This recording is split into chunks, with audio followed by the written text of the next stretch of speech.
Welcome to Module 5, Chapter 5, the 5 Generic Competitive Strategies.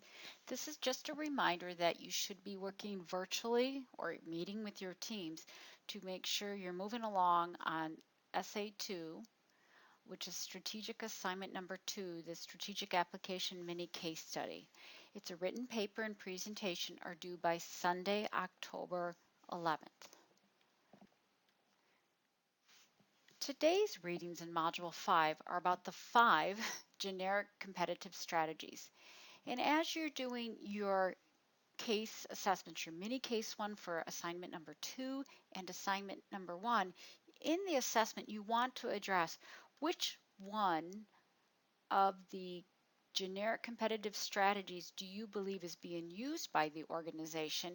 And then in recommendations, you want to either confirm that they are using the correct generic competitive strategy that you've listed given the strengths of the organization and its competitive analysis. And do take careful time to read about the 5 competitive strategies. So Chapter 5 looks at these strategies.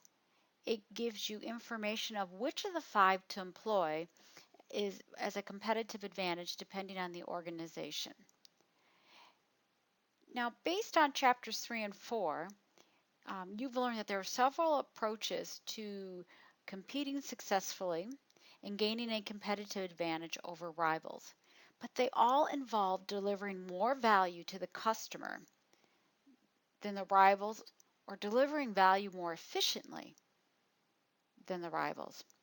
But whatever approach to delivering value you believe the company takes and or should take, it really requires performing value chain activities differently than the competition and building a competitive, valuable resources and capabilities that your competition cannot easily match.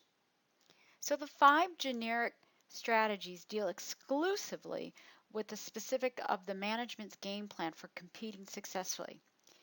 You have to really think through the specific efforts to really please the customers, how to strengthen itself in the marketplace to gain new customers and keep old customers, how to counter the maneuvers of the rivals who are trying to steal your customers away, how to respond to shifting market conditions, and how do you achieve an overall competitive advantage.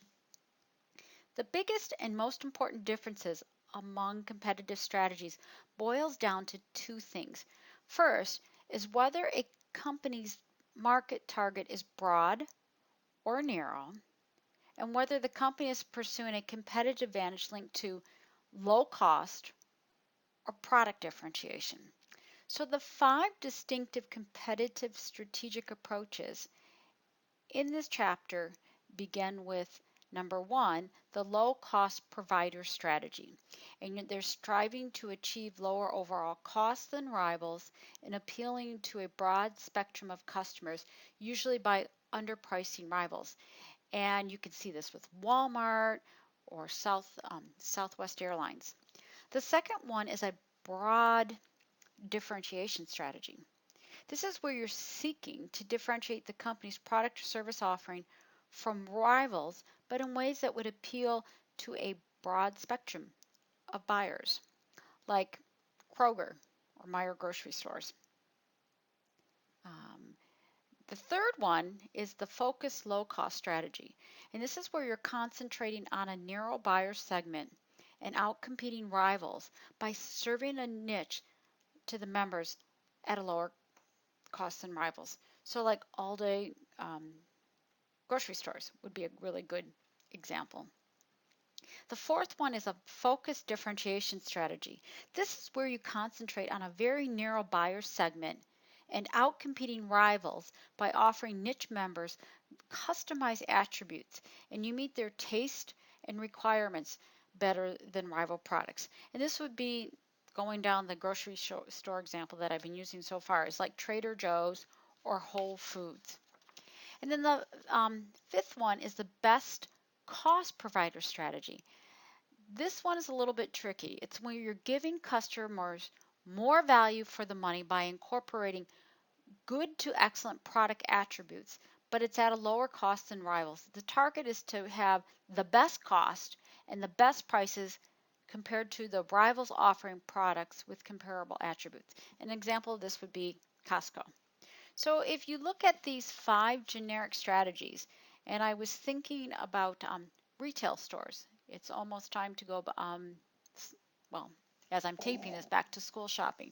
But you could think of Kohl's is the low-cost provider strategy. Macy's has a real broad differentiation strategy in marketing their apparel. There's J.C. Penney's, which is a focused low-cost strategy. And then, of course, there's Nordstrom, which is a very focused differentiation strategy. And then the fifth one, which is a best cost provider strategy, could be someplace like Target. So as you're reading this chapter, try to think of examples that go through these strategies. But as you're approaching your case analysis for your short assignment 2, where do you think Lawrence Tech College of Management fits on the generic strategy and what it's offering? So you'll want to go through this very carefully. There's a lot of great information on these chapters as to when you should use which strategy, what works best, what are some pitfalls to avoid. And then, of course, the chapter wraps up with a really nice table at the end that compares and contrasts the features of the 5 generic competitive strategies. So as you're doing strategic assessment and you're doing strategic recommendations, you want to get an idea of which of these strategies do you think the organization is currently using, and is this the one that they should continue to offer, and providing the elements of the strategy and why. So just remember, deciding which of these strategies should serve as a framework for really folding out the rest of the company's strategy. Each of these 5 generic strategies positions the company differently in its market and competitive environment. So not only do you need to know where you're positioned, but where your direct competition is. So each of these strategies establishes a central theme for how the organization will outcompete their rivals. And each of these strategies create some boundaries or guidelines for maneuvering in your market, especially as circumstances unfold or there's ideas for improving the strategy are debated amongst people in the organization.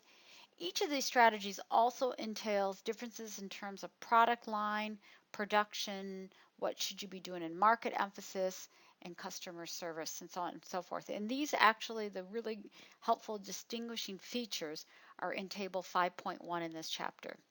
So just remember that successful competitive strategies are resource-based. For a company's competitive strategy to succeed in delivering good performance and the intended competitive advantage over competition, it has to be well matched to the company's internal situation, which was discussed in Chapter 4. It has to be supported by appropriate set of resources that the organization has, and it has to be powered by know-how and competitive capabilities, which means the know-how is what is going on in this industry. What are your current customers wanting? What are potential customers wanting? What dynamics are changing in the environment? You think, and you go back to chapter 3 as it relates to the external environment. So the next steps in module 5 is to read chapter 5 and use the supporting PowerPoints that are already posted for you. Answer discussion boards 8 and 9, and you must answer each discussion board and then engage in at least 2 postings responding to the other students' postings. And you must check in 2 or 3 times in the weekly discussion boards. It's kind of like going to class. And just a reminder that these postings are due by Wednesday evening to ensure you receive the credit, and then you'll want to engage in a dialogue. And as a final reminder, you should be already working with your teams on the strategic application mini case study. So have a great time with the discussion boards. I think very interesting questions this week. A little bit about next week's scenes is how to strengthen your company's competitive position. So once you have an understanding of its values, vision, mission, and the elements that we talked about in Chapter 2, and then you've looked at the external environment, which was Chapter 3, and Chapter 4 is the internal environment, and you have an idea of which of these generic competitive strategies the organization is best positioned to offer. Chapter 6 helps you really think about strengthening the competitive position as to should you be launching any strategic offenses, such as blue ocean strategy as discussed? Should you be protecting the organization with defensive strategies? Should you be strengthening a competitive position via the scope of operations?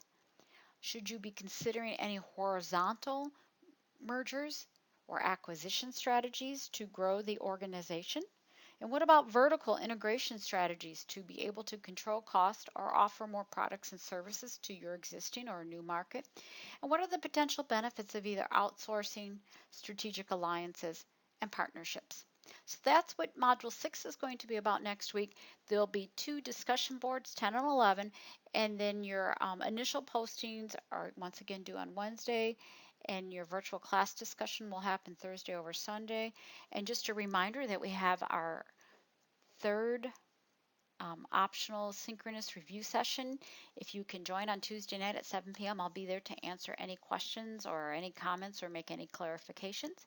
And I'll also be working on that mini case study. Thank you.